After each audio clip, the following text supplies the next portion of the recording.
on the same wavelength here. The graph of this region right here is the interior of the circle, x squared plus y squared equals 16. So that's all this red area here. Y is greater than or equal to 2 is the blue region.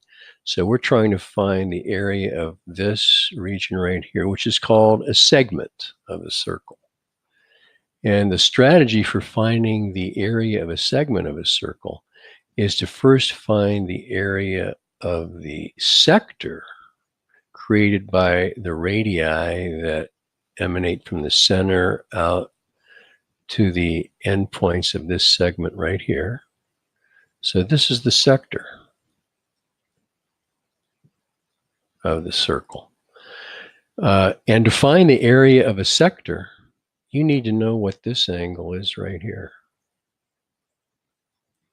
So our strategy is going to be to find this angle theta, use the formula for the area of a sector of a circle, and then subtract the area of this triangle right here,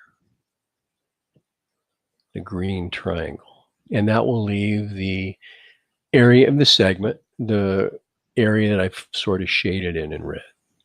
So that's the strategy. So let's go to board 2 and answer the question, how can we find out what theta is?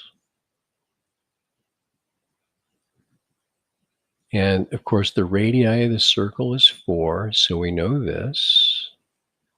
It might be good for us to find out what the coordinates of this point, these 2 points are, so that we could find the length of this third side of the triangle. That might help us identify what theta is.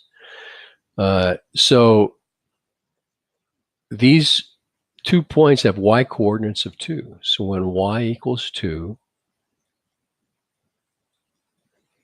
what does x equal? Well, if I put 2 in for y, 2 squared is 4, 16 minus 4 is 12, so x squared equals 12. So x equals plus or minus the square root of 12, which can be written as 2 radical 3. So the coordinates of this point right here are minus 2 radical 3,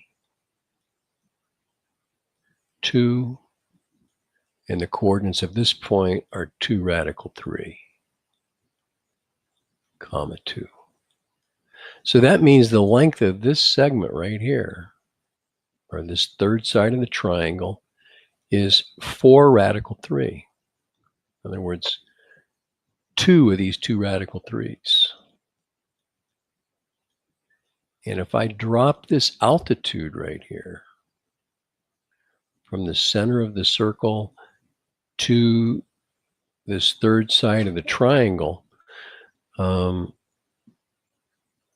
by the way, I'm going to label this as 2 radical 3 right here.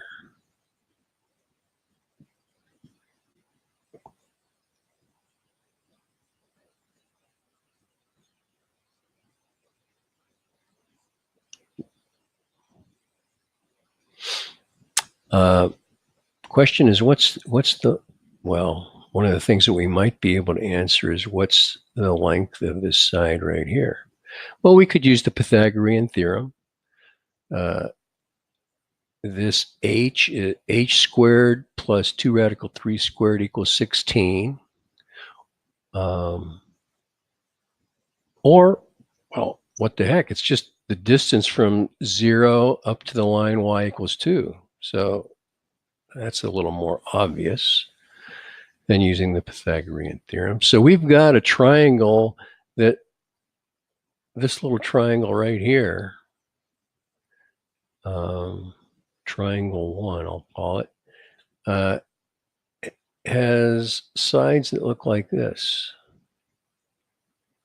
4, 2, 2 radical 3. Well, those are the ratios of a 30, 60, 90 right triangle.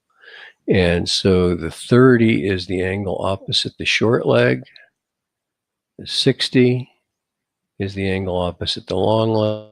Of course, the angle is opposite. So that means Theta is 120. That's the whole key to this problem. I'll go over here. Theta equals 120. Now, if it wasn't going to result in a special right triangle like a 30-60, you'd have to use trigonometry to find theta, probably the law of cosines. But since it's a special right triangle, we know theta. Now we can find the area of the sector. The area of the circumference of the area of the entire circle is pi r squared. So the area of the circle is radius squared is 16 pi. So the area of the sector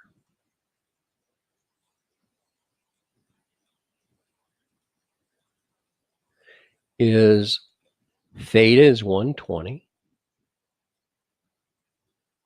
We want 123/60ths of the entire area.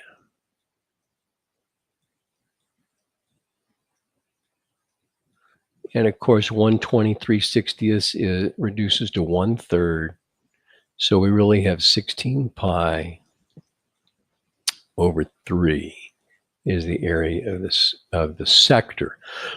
How can we find the area of this triangle? This one that we talked about. Let me go to red. Right here. Well, it's 1/2 the base times the height. The base is 4 radical 3, this entire distance. So the area of the triangle is 1/2. The base is 4 radical 3. The height is 2. So the area of the triangle is 4 radical 3. So finally, we can say the area of this region is the area of the sector, 16 pi over 3. Take away the area of the triangle, which is 4 radical 3. And of course, you can get a decimal approximation for that. I don't remember if it said to do that. No, it just said find the measure. Okay.